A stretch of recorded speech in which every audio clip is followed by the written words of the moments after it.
This episode is about minutes 31 through 35 of The Rise of Skywalker with new guest, Sawyer. Hello there, and welcome to Star Wars Music Minute, where we celebrate the music and sound of Star Wars 5 cinematic minutes at a time. I'm Chrysanthi Tan, but you can call me Xanthi, and today is all about minutes 31 through 35 of Star Wars Episode 9, The Rise of Skywalker, in which Rey and the gang fall through the sinking sands, the quicksand, the sinking fields, whatever they're called, and end up in some hidden tunnels where they find Ochi's dagger and encounter a snarling serpent, which is called a vexus. I'm really excited to have first-time guest today, Sawyer. You may know her as Sawyerism on TikTok especially, but you're on like various social media platforms. Thank you so much for coming on Star Wars Music Minute, Sawyer. Thank you for having me. I'm honored. This is such a cool concept for a show, and I briefly we've met before a very long time ago, but when I was introduced to you, I was very fascinated by your love of Star Wars music and the way that you have created a show around it. I think that's so cool. So thank you for having me.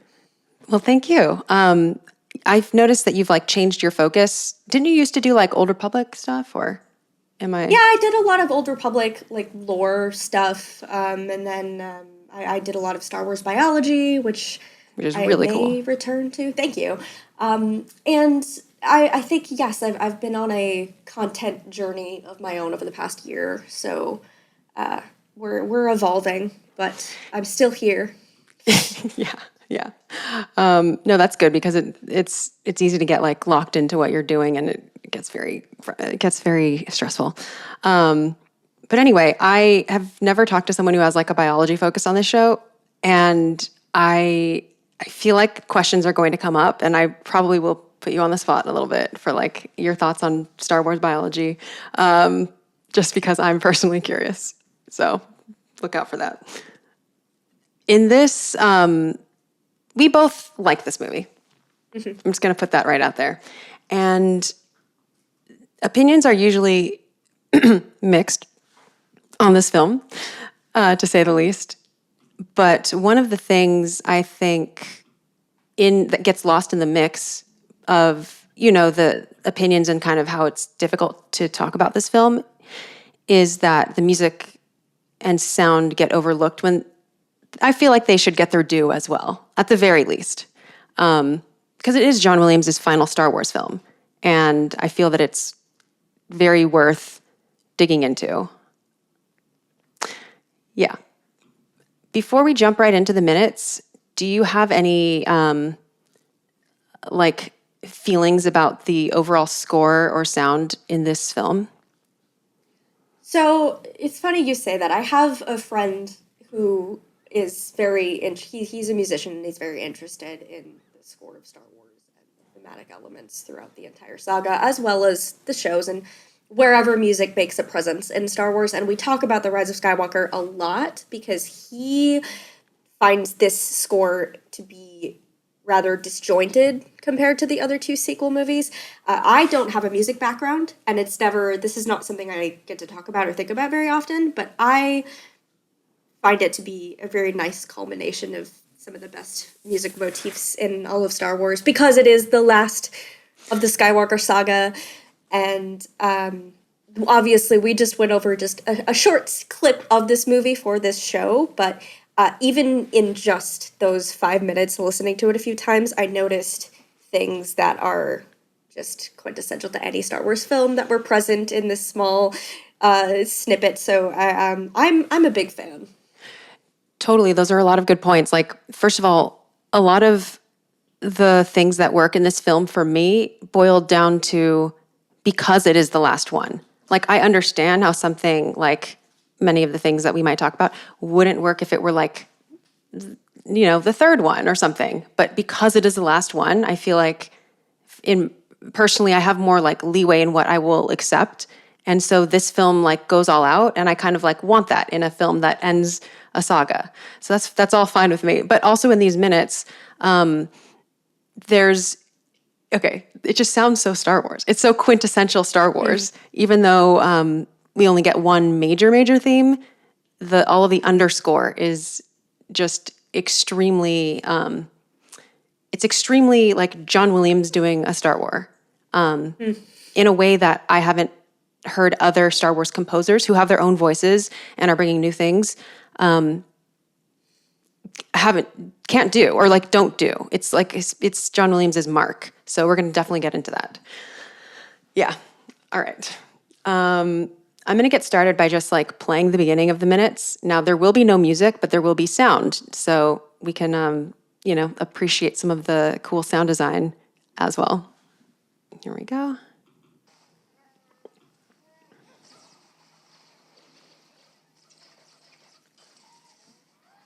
Just kidding. My system audio was muted. All right, let's try that again. All right, here we go.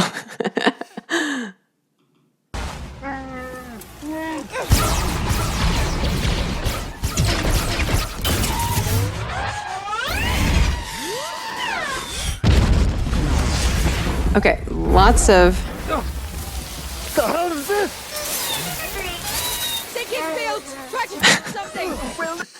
Okay, already there's been a lot of sound, like a lot of sound. First we have this, there's the flying stormtroopers, and the gang is trying to defend themselves.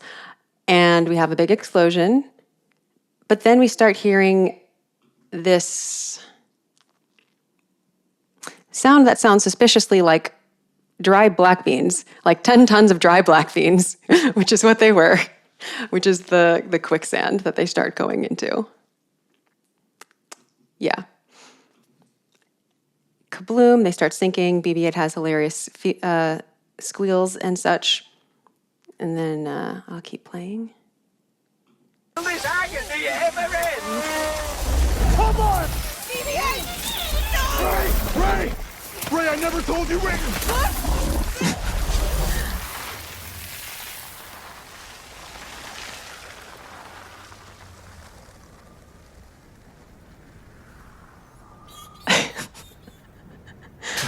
Okay, so that like soundscape there, I feel like I could have like that on a loop for like sleep sounds. Just that. Do you have any feelings about this scene?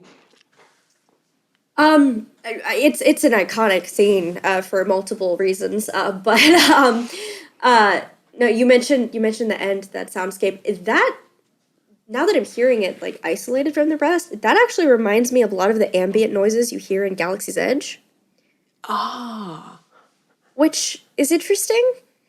Specifically like the birds and stuff, or the... Or just like when you're walking through, or even just noises when you're in like Docking Bay 7, like the cantina area, or in line, I think, for, I feel like I've heard similar noises when I'm waiting in line to ride Smuggler's Run. So that points to what you said at the beginning of John Williams just really adding all of these elements to this film that are so quintessentially Star Wars. And so you hear that, even just that quick little thing at the end, it sounds like Star Wars. It sounds like I'm in a faraway world. Yeah, I feel like, well, the sound design team would have been like Matthew Wood and Dave Accord, who are just so part of Star Wars. Like Matthew Wood is like also plays like General Grievous and the battle droids. Like he does like voice looping and stuff too. But the soundscapes, well, let's just play that. You mean like this stuff? Yeah. Yeah, until the big crash. Yeah, that's super Disneyland ambient loop territory. And Galaxy's Edge has, I guess this episode's not about Galaxy's Edge, but like Galaxy's Edge has some incredible sound design and like really carefully crafted stuff in that world. And I hope that everyone listening one day can make it out to Disney to go to Galaxy's Edge. If anything, to appreciate the sound design, because it's not okay. Tiny little tangent. It's not even static. It's like it is responsive to other things in the environment. So you could be walking through Galaxy's Edge or Batuu and hear things like flying overhead. You'll hear things like around you. It's immersive. You don't like see a speaker and see like Oh, the whole, like, it's all around you. And there are even things that you can interact with in the world that change what sounds you hear. For example, if you do choose to use the data pad or whatever, and I'm not like a fan of having everything having on iPhones and stuff, but like, or on a whatever phone, on mobile phones, but it is sort of like an additional layer that is optional at Galaxy's Edge. But if you choose to use it, then you can also like impact the sounds that you're hearing through doing like challenges and stuff, like tapping into the radio signals and stuff. Okay. Galaxy's Edge, the sound is very, very cool to me. Going to the restroom, you hear the Dianoga creaking through the pipes. Like, there's just so many details. Yeah. All right. Galaxy's Edge tangent was much shorter than it could have been. So it's over. I agree. Anyway. All right. So now they're trying to grab something, and the sinking field is rolling like it's alive. And then there is next scene. General, we're getting reports of a raid at the Festival of Ancestors. This mission is everything. We cannot fail. Any word from Ray? Falcon's not responding. Do you have to say it like that? Like what? Do me a personal favor. Be optimistic. Yes, ma'am. This is terrific. You're not going to believe how well this. So even though we're hearing like just dialogue, again, like no music here, the soundscape of this scene, even without looking at it on screen, like you can hear that the environment is completely different. Mm-hmm. I also like that they use, instead of like a musical cue or something, I like that they use that loud crash to signify that we're changing scenes and we're going somewhere else. That's a big indicator. But yeah, the tension and the dialogue and the atmosphere, almost like the lack of sound, you know? It's like the sound is very ambient, but in a different way than like chirping creatures. It's like, first of all, we hear like the bustling of the resistance base in the background. We hear like... This is going to turn out. It's going to be great. Like there's so much happening very far in the background. Like it's bustling, but not in this particular conversation. Yeah. And Leia is just they're doing their best with Leia here. And this is like one of the only lines where I feel like Leia is at the end of her rope. Or actually, this movie has Leia at the end of her rope quite a bit. But do me a personal favor, be optimistic. Is I don't know where that came from, but Temin's response is pretty hilarious to me. It's going to be terrific. You're not going to believe how great this is going to turn out. It's going to be great. Yeah. Someone on my Discord server, it was Ender on my Discord server, said that the ending joke felt weird to him, but this film has so many jokes that I'd actually be interested to see like a distribution of which jokes landed for people and which ones didn't, because none of them are going to be like 100% for everyone. I happen to think the comedy in The Rise of Skywalker is top notch. Specifically C-3PO, I think he's the best part of this film. Oh, me too. In this scene, in these scenes that we're going over as well, that was one thing that I noted. We'll get to his dialogue later, but even he says something when they're sinking into the sand pits that I think I just hadn't picked up on before, and I was like, gosh, everything he says in this movie is hilarious. Do you mean, will this agony ever end? Oh, yeah. Yeah. Yeah, 3PO is, well, first of all, I'm just a big 3PO fan in general. I will defend him forever.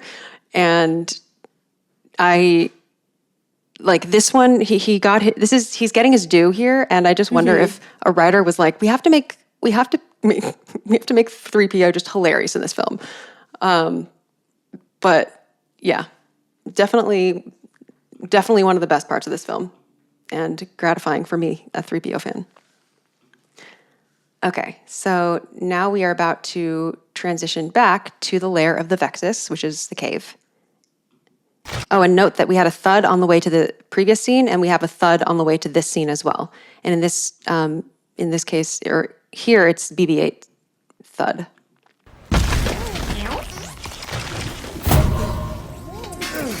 Finally, music. Ray! Finn! You didn't say my name, sir, but I'm all right.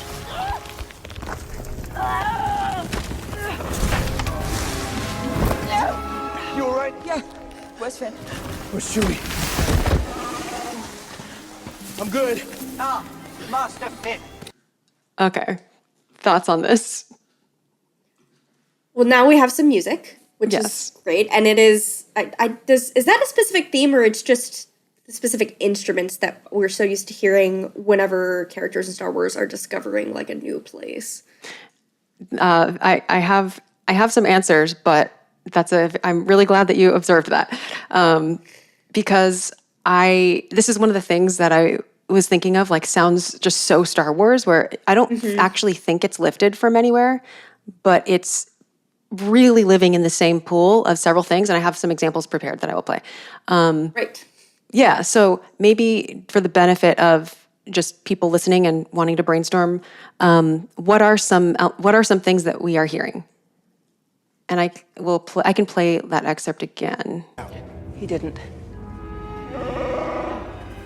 That's a little bit later, but yeah. What are some instruments you're hearing, at least?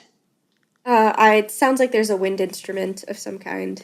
I'm not a music girly, so I'm not the next. Just Yeah, I hear a wind instrument.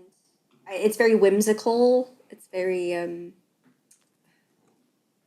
like not regimented in terms of like counting and stuff. yeah. Trying to. It doesn't have to be instruments, just like any You qualities. know what? There might be a string instrument in there too. Now that I'm thinking about it, but it's very. The tone is very high. It's very. I don't want to say transitional. That's not the right word, but there is an element of surprise to it, I guess. Let me play it again. Oh, go ahead. Yeah. No. Okay. Go ahead.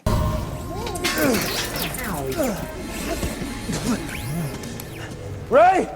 Finn! You didn't say my name, sir, but I'm all right.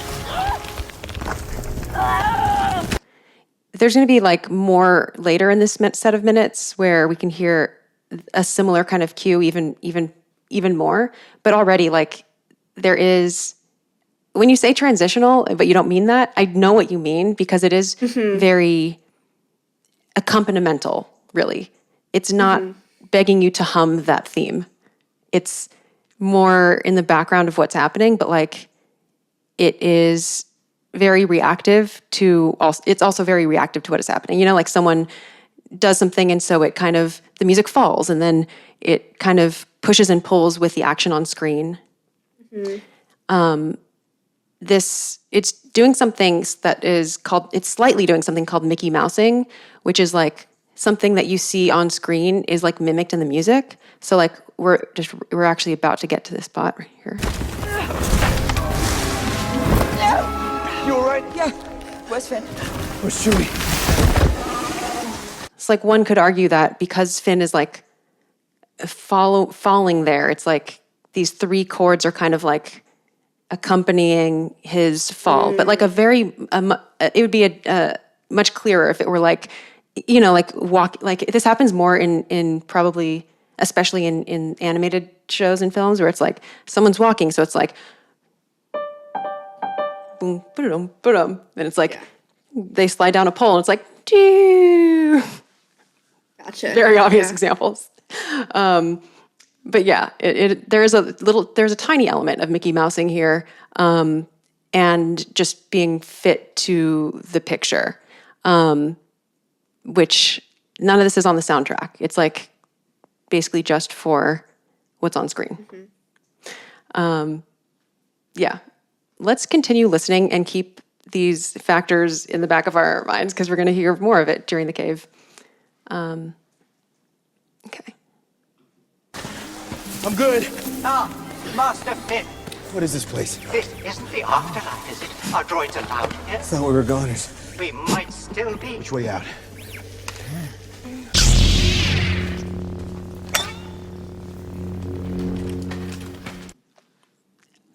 so the music faded out very imperceptibly before the lightsaber was ignited, which I think is interesting because given the lightsaber's history as like originally not being accompanied by music, like George Lucas originally wanted the lightsaber to not have music with it so that you could just focus on the sound of the lightsaber. So, they don't follow that rule since the first film, like just all the time.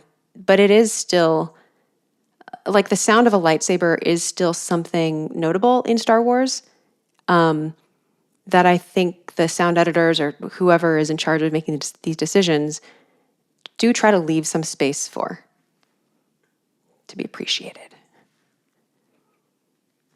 Yeah, I would agree with that. I think it's as everybody knows what a lightsaber sounds like. And especially in this scene, we're using a lightsaber, not the way we usually use a lightsaber.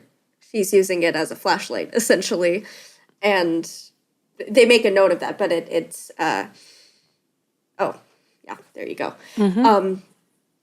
It's she's using it like we use it as Cal Kestis. Right, in Jedi Fallen. Mm-hmm. Yeah. So you know, and I honestly, the way that the sound editing is done in this clip, even if you had never seen this film or had no idea what it was, I feel like you could still follow along with exactly what was happening visually with that choice. Yeah, including like the murkiness of it all and how the lightsaber ignition, like once the lightsaber starts, it illuminates the way and the music then becomes increasingly clearer, which we will hear. It's still pretty murky because they're like in caves and it's all mysterious, and mystery is kind of like the theme of this set of minutes. But yeah, I would agree with that. And it is, I guess I hadn't really made this connection until I heard it on Star Wars Minute podcast, but lightsabers weren't able to be used as flashlights in the original trilogy because they weren't using illuminated swords like while filming. And so now they use like actually illuminated like sticks or whatever. So it can serve more naturally as a light source. And I think that's cool. All right. We'll continue. We have to hurry. So what was it? What? What you were going to tell me? When? When you were sinking in the sand, you said, I never told you. I'll tell you later. You mean when Poe's not here? All those sounds in the background. Mm-hmm. We're gonna die in sand burrows and we're all keeping secrets? I'll tell you when you tell us about all that shifty stuff you do. I do not want to know what made these tunnels. Judging by the circumference of the tunnel walls, there aren't I said I do not want to know. Not. What's that? Oh yeah, this is where the other instance of the same similar thing is coming up. But already, like, the cave sounds it has a very specific sound to it. I feel like even if I didn't know that they were in a cave, just listening to it, I would know that they're in a cave of some sort. It sounds cavey. Mm-hmm. Yeah. There's a little bit of echo, and it is, I don't know, when I think of murky, I think of a swamp. I think that's the word you used before. But it is muffled a little bit. Like there is the sound quality, or it is being stunted by something, which is the fact that they're in a cave. Like murky, yeah, no, I agree. Murky is more like swampy. I think I just like a murky in terms of the details. Yeah. Here it does sound like cold or something, though. Mm-hmm. It sounds like something is stunting the noise that we're hearing, or muffling it, sort of. And that there's something moving through it, which is like in the background. There's like a whoo type of wind, I think. Yeah. Which is kind of, it's subtle, but it's like creepy. I want to know what made these tunnels. Judging by the circumference of the tunnel walls, there aren't I said I do not want to know. Not. What's that? Is that a speeder? Yeah, it's almost like whoo. It reminds me of like the It reminds me of the Matterhorn, like Yeti or whatever. Or it kind of does like a howl, but like distant in the wind. Anyway, okay. So just shout out to 3PO's line, "This isn't the afterlife, is it?" our droids allowed here. He's just on something right now. And Poe isn't here for it. And that's why I like 3PO more than Poe. So, okay. Here we have this, a bit of music pops in that sounds reminiscent of something else to me. Not. What's that? Is that a speeder? An old one. Perhaps we will find the driver. Yeah, BB-8. I think dead too. Mine. A hex charm. A what? A common emblem of Sith loyalists. Sith. This was Ochi's? Luke sensed it. Ochi never left this place. And he ended up down here. He was headed for his ship. Same thing happened to us, happened to him. So how did Ochi get out? He didn't. Oh my gosh, so much. So much mystery. So much unmetered music. And what I mean by that is like, you can't put a metronome to it. You can't like count 1, 2, 3, 4, da, da, da, da, da. Like you can't march to it. You can't like tap your foot to it. You don't have a sense of where the next like note is coming in the same way that you can for some of the more prominent like themes, where you can hum it and you feel a groove and it's kind of more predictable. This is more unpredictable. And the woodwinds are pretty key, as I think are the harp and like sort of twinkly percussion type of thing, like glockenspiel or something like that. Also, there's like... He never left this place. And he ended up... this super low bass trombone or something. Same thing happened to us, happened to him. Going...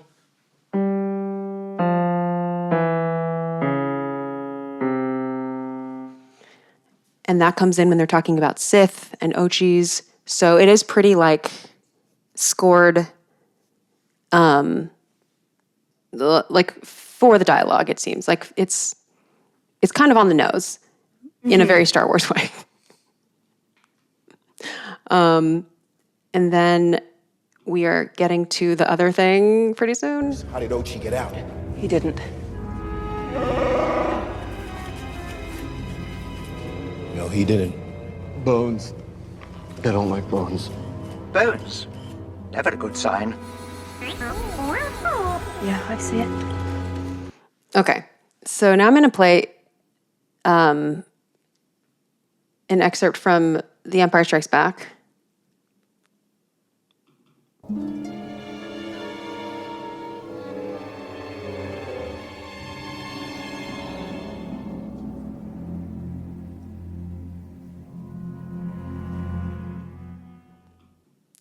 So just to go back to Rise of Skywalker now, I'll replay what we heard in Rise of Skywalker just now. He didn't.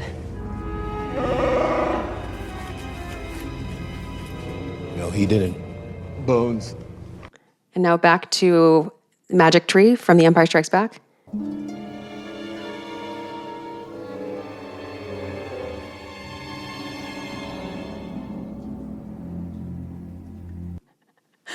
So they are not exactly the same, but they are very similar shapes. Oh, yeah. Yeah. And in the Empire Strikes Back, this is, when Luke is going to do his cave vision, going to enter the, the cave of evil. And it's a very unsettling cue, one could say. Just as our heroes are in the cave right now, stumbling upon something that they are probably a little bit afraid of and probably, feel a little bit of trepidation toward.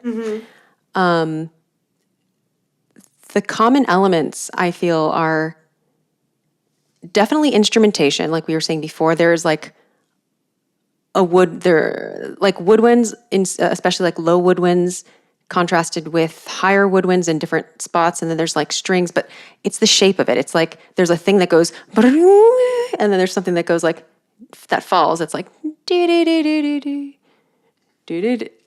both kind of have that shape. And so I'm going to play those two examples again so everyone can hear that again. First from Rise of Skywalker. He didn't. There's No, he didn't. Bones. so first you hear upper woodwinds going like an oboe or something, a meandering chromatic line. It's like dee dee dee dee, and then the lower woodwinds do do do do kind of echo it lower, and then Empire Strikes Back, Magic Tree, and now the lower again. Yeah, so there's that. Yeah.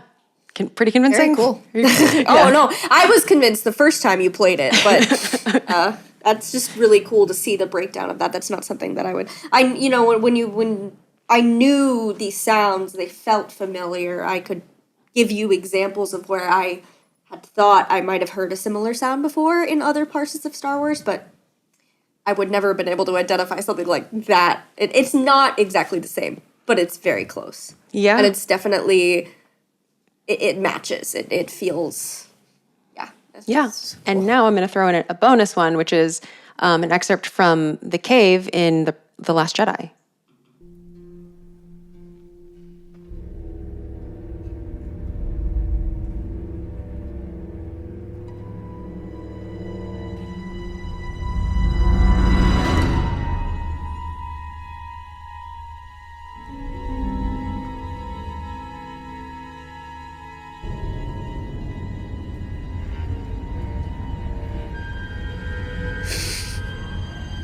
So this one does something, this one is more different than the other two, but there are still a lot of common things, which is like there'd be something sustaining, and then there's eventually like one of those bassoons or something has to come in and go like doodle-oodle-oo, doodle-oodle-oo.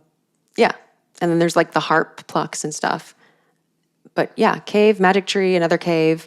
It's these little details in Star Wars that I think are some of the most musically important to, not for everyone to notice, because the point of it isn't to be noticed, it's to like contribute to the vibe of the scene, and that's how you know that it did its job if it did that. But I think a lot of the time fans will latch on to like the themes that they personally recognize and think that is what made that is like the essence of that film score or something. And then maybe try to like emulate it by doing the things they remember. But there are so many details that are like, we take for granted that John Williams is doing this to us in caves. No one remembers the cave thing specifically, really, but it's like, it's felt when it's there. Yeah. Anyway. All right. Continuing on. Oops, wrong track. Okay. 2:45. Bones. I don't like bones. Bones. Never a good sign. Yeah, I see it.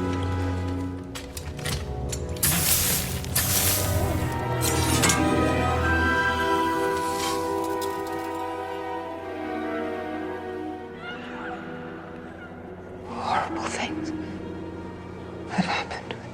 So that music that we heard is actually is a motif from The Rise of Skywalker called Sith Artifacts.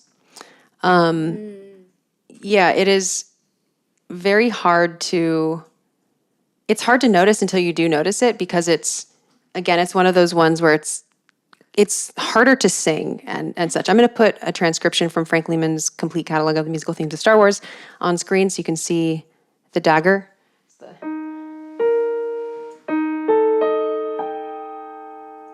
That's not right. What?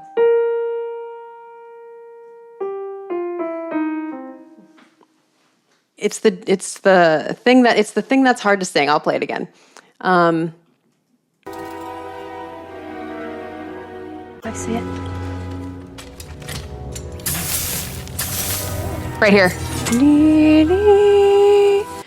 Those four notes, basically. Okay. Yeah. So that is Sith Artifacts. Now you know.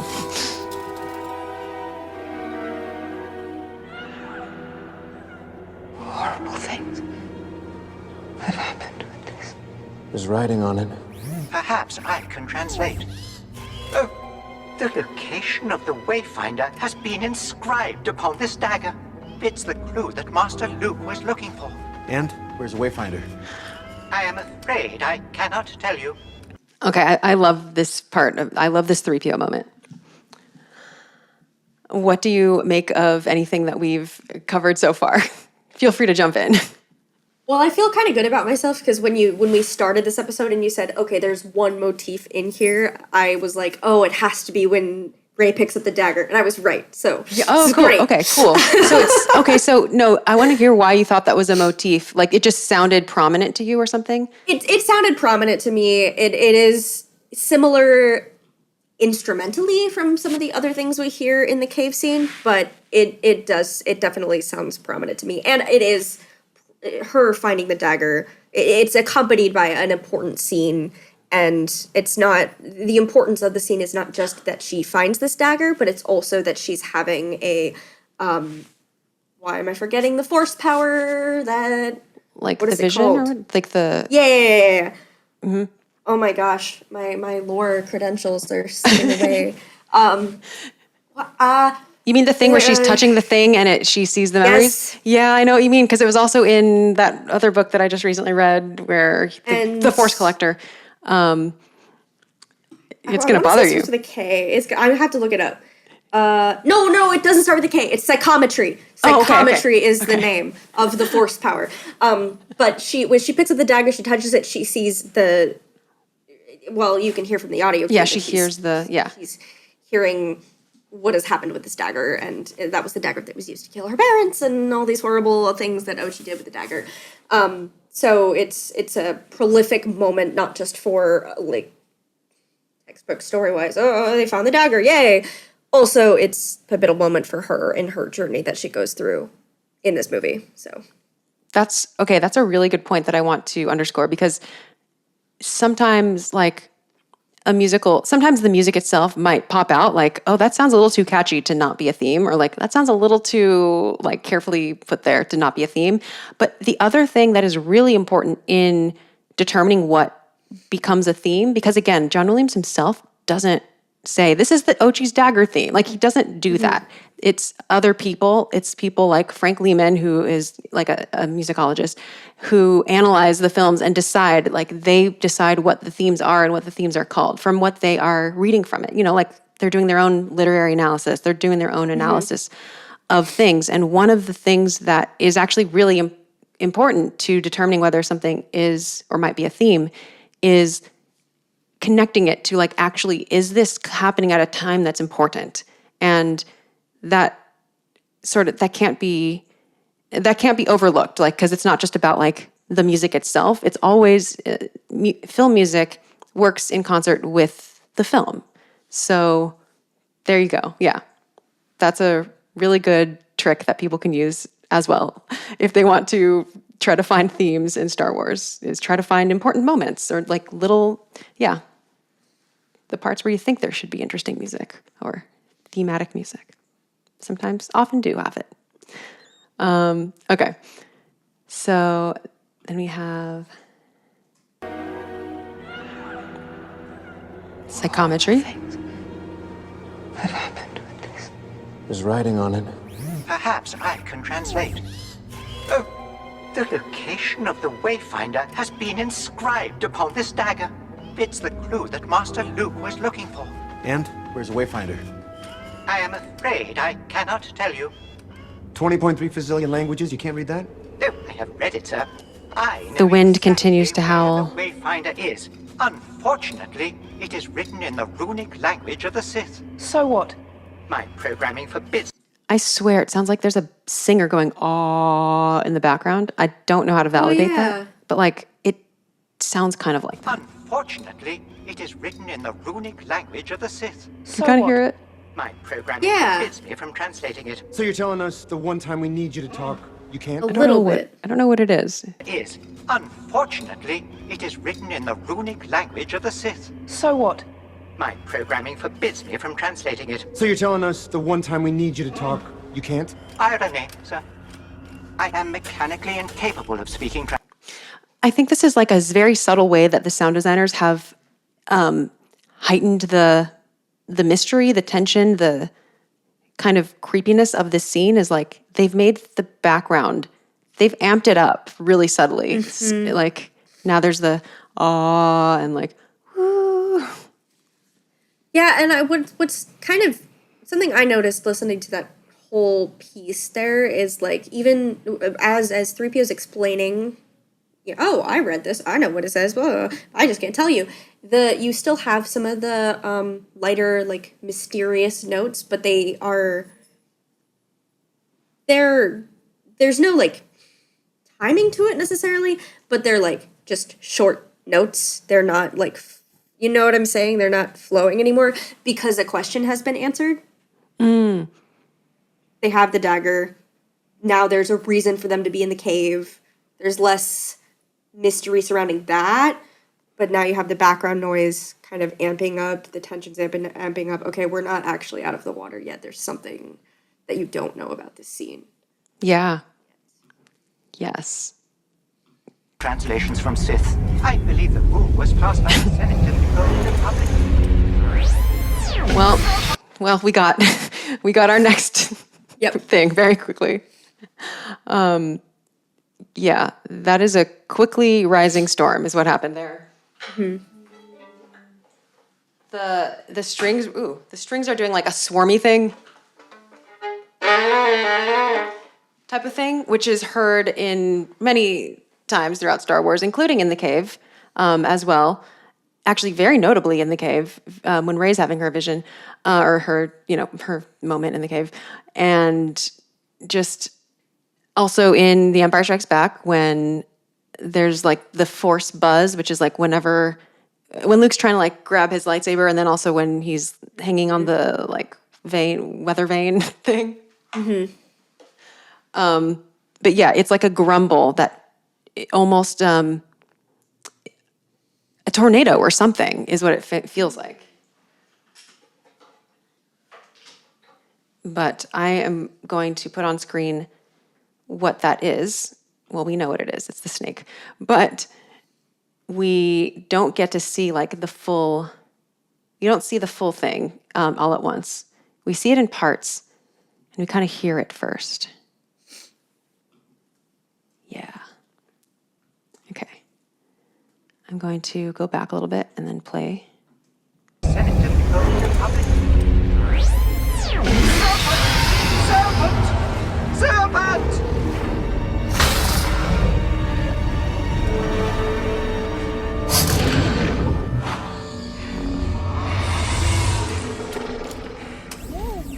Oh, that's such a good hiss and like tongue flutter. Very good serpent sounds. Tell me how, okay, you're a biology person. Mm-hmm. How, obviously this serpent probably has some cat purring in it and whatnot. What do snakes actually, what is their sound actually like?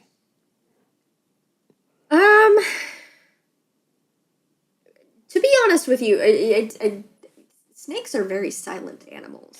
That's what I thought. They can make a hissing sound, but a lot of the, I would almost make the argument that kind of noise that we get from the serpent and those sounds that we hear from snakes and all kinds of different like fictional media is more inspired by like the rattle of a rattlesnake. Which does in nature kind of have like a hiss, quote unquote, to it, but it's not. I'm trying to think of my experience because you picked the right biologist. I once took a job where I literally was paid to catch snakes for a living for a little bit there. So catch snakes? Catch them where? Yep, yeah, in the Midwest. In like Western catch them Illinois. in the wild? Yep. How did you do that? I went to the sites where they were located, and I would dig around until I found a bunch of snakes. Yeah. What? You can put like panels of wood on a spot, and you can just leave it there overnight, and there's a good chance there'll be a bunch of snakes under it in the morning. Why do they go to the wood? They like it's like a very clear cut patch of shade where they know they can just live under, because they like to live under rocks. So Okay. they think it's a rock and they just live under there. Yeah.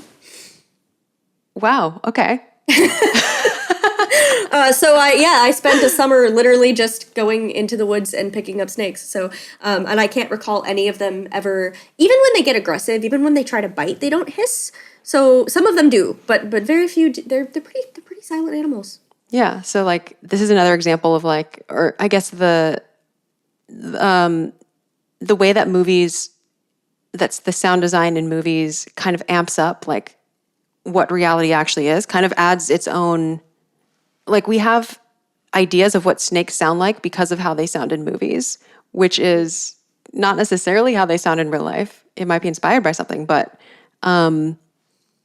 yeah, it's like when people punch, punches don't sound as loud as they do, like as Foley makes it sound like they are. Yeah. But still, this is quite a good snake sound, I think. The purr, I think, is what gets me. But that's probably because I think about my cat. All right. Ray.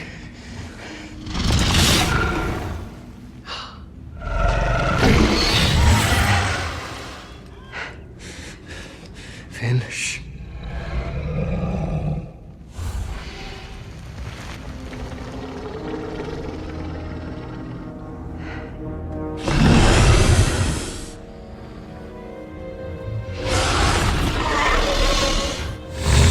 I'm gonna blast it. Don't blast it. Okay, before we get to the Ray's theme, it just occurred to me that obviously the howling that we've been hearing in the background was the snake progressively getting closer. Yeah. Yeah. But this made me think, now you've got me thinking about how animals sound. That is definitely more, well, I hear, like, big cat. I hear, like, lion in there a little bit. I feel like people, which is weird because I feel like how lions sound in movies is not how they sound in real life either. Oh, really? I think so, but maybe that's the lion that I spent the most time around was just weird. The growl, I hear big cat, but I also hear like alligator, larger reptiles that have the ability to make that kind of like wet, angry noise. Alligators make a sound? They can, yeah. And what does that sound like? Like, ah! You know, like... Oh my God. Okay. Yeah, okay. Wow. The wetness is really striking, I think. So an alligator inspiration would actually make sense to me in that case. Mm-hmm. I don't know environmentally if wetness would be in this cave on the desert planet, but I don't know, maybe. I'm not an expert in these things. Maybe this is where the water source is in the cave or something. Yeah. Okay. Cool. I'm going to keep playing because we're going to get to our first big, like major theme.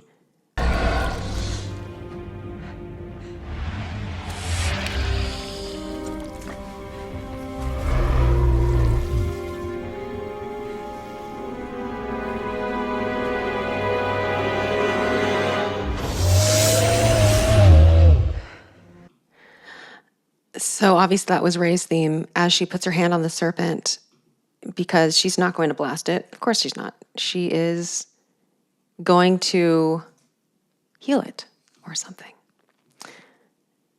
Her theme that we hear there, does it sound weird to you? It's still unrecognizably Ray's theme, but it's not in the same. Is it in the same key? It doesn't sound like it's in the same key that it like normally is, but it's definitely, or maybe it's just a lower octave or something. But it's there's tension there. It's like he's gonna do this heroic thing. Is it gonna work? I don't know, but. I think what gives it the unsettling quality is both, you can hear, okay, it's very in the background, but there's like a subtle violin trill. So let's. Ooh. So that is adding like just very subtle noise there, and it's like a half. And then there's like the fact that the theme doesn't end properly. It goes like.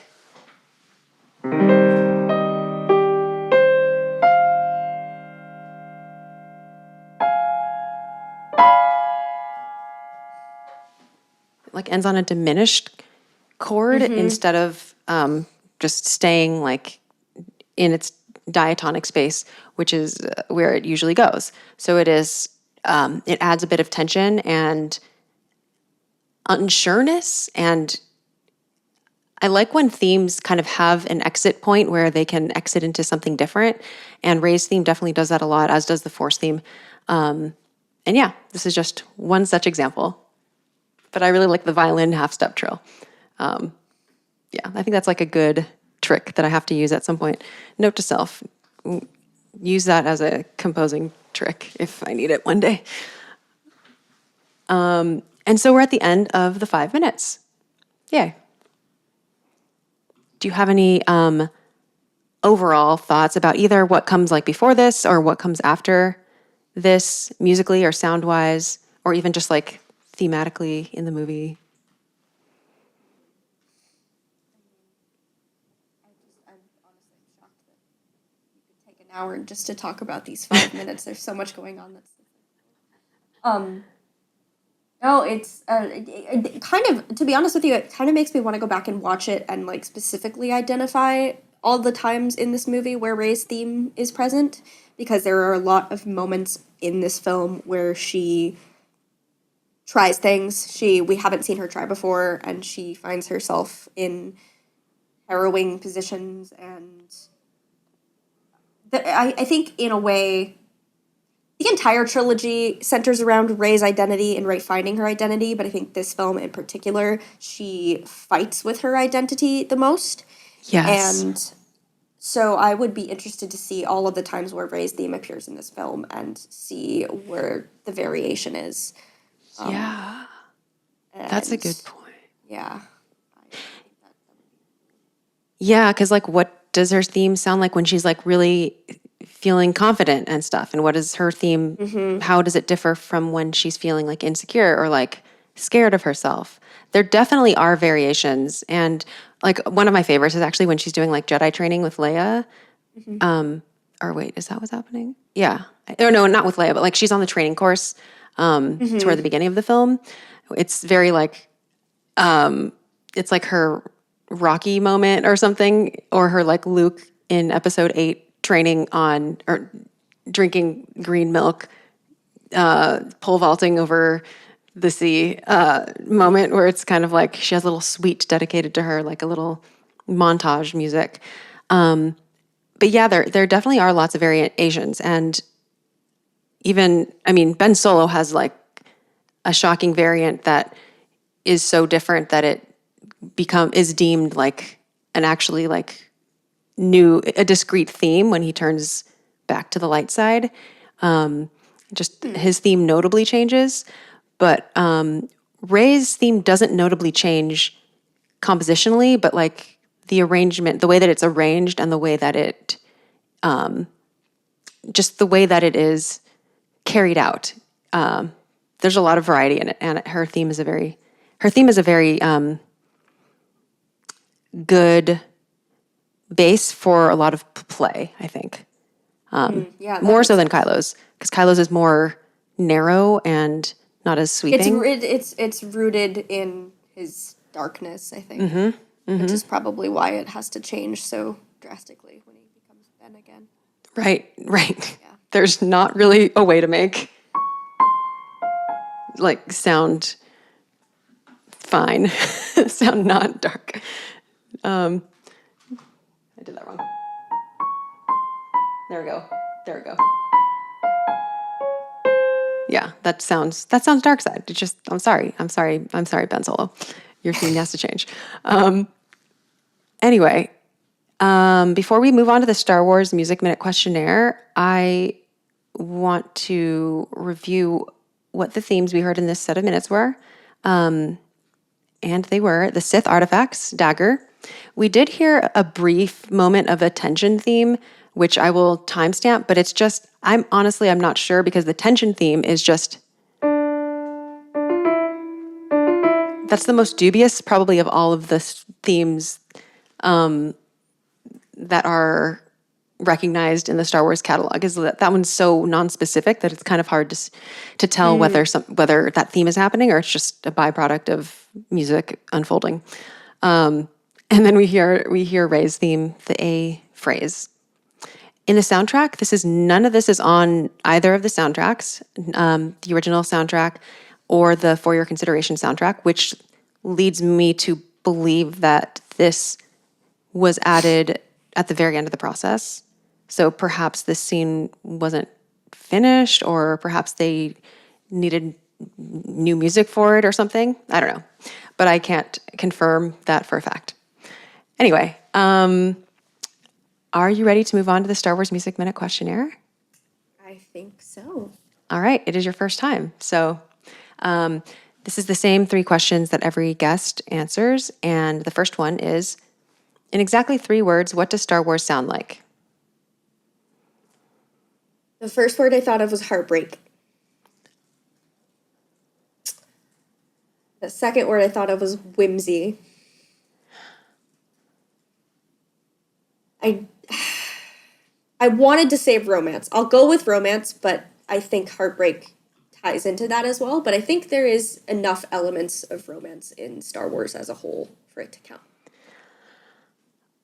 That is actually a first in all of the words that I've gotten. I just searched my notes. Like, people have mentioned whimsy before, I think, and romance or romantic, but I don't think I've ever heard someone say heartbreak. Really? Yeah, so this is really interesting to me. Like, which is always cool when there's like a new word that pops up. What do you, what are some examples of heartbreak in Star Wars that you are thinking of? I thought of some of the most prominent themes across specifically the Skywalker saga. Across the stars, it's a love theme, but I can't hear that without feeling sad. Totally. And I think none of the themes that are romantic in Star Wars have happy endings. And so I think, and also because all of the prominent characters of Star Wars have their own theme attached to it, it doesn't matter how their story ends. We get so attached to these characters, and so it's really hard to think about what they go through and hear those. I very, very rarely do I talk about themes of Star Wars to someone, and they don't say, they don't say, I always cry when I hear Yoda's theme, Leia's theme, something like that. Star Wars is very deeply emotional for a lot of people, I think. And so I don't necessarily, when I say heartbreak, yes, I mean it in the literal sense, but I also mean it in a figurative sense. I think it's just a heartbreaking, good cry kind of way. It's just... Yeah, I get a catharsis out of listening to some of these things and just thinking about the characters and thinking about what they go through, like you said. Exactly. Yeah. No, I get it. I totally get it. Okay, what is something related to Star Wars music or sound that you want to learn more about? I would like to, I feel like my answer has changed. The first thing You can say both. Okay. When I first was reading through the questionnaire and thinking about how I wanted to answer it, I'm very interested in learning about the process for making musical motifs that go with the different planets. Are there different cultural influences? Star Wars does not... I really don't like when people say that Star Wars is fiction, because it is fiction, but we're humans. Humans created Star Wars, and so human involvement is essential to all aspects of the art that 100% is poured into Star Wars. So I would be interested in learning about the way that different cultures have influenced the soundtrack of Star Wars. Yeah. Do you specifically mean planets or just anything? planets, species, just the way that the saga has evolved as well. But I think I went to planets just because that is one very obvious way that we can see where maybe culture different influences exist. Yeah. Yeah, I that's something for someone who doesn't know that much about music. I think that would be something interesting to learn about. That would be really interesting. And I feel like that maybe that would, I'm actually curious how that would go because I could see it going many ways. Yeah, because I can hear influences, but I think a lot of them are probably unconscious, which would require and should be discussed. A little bit of interrogation of like, well, where did I get this idea? Where did I get this like cultural cliche? Where did I learn this cultural cliche? Yeah. Oh, there's so much of that. Yeah, that's good. What was your second answer? Well, I just more like now I'm thinking about just wanting to learn more about the way that sound is incorporated into these films and watching. I one thing I would like to do now is go watch these movies and with a different lens and apply what we talked about today to watching Star Wars again, seeing it through, focusing on that. Okay, now I hope that I want to know first of all, which like animal sounds either feel the most realistic or feel the most like creative or feel the most like confusing or that you can pinpoint or something. Because Star Wars, the way that Star Wars uses animals in its sound design, but not only to like kind of create other animals through, like Chewie is like a dog and like so many things. But even just like elephants being used as part of TIE fighters and things like that. But the point is like animal sounds are really actually important to Star Wars sound lore because it's one thing that makes so many of the ships and the just things that are maybe mechanical sounds or droid sounds or something feel more alive. And that was something like that Ben Burtt caught on to really early, which is why like R2-D2 has also the sound of like a baby and like and stuff like that, like mixing things that are not alive with things that are alive is super Star Wars. So like just the TIE fighters are just such a good example, like of the elephant cries and stuff. So yeah, animals and sound in Star Wars are very related. Okay, third and final question. What is a score or soundtrack that you're fond of besides anything Star Wars? Blade Runner.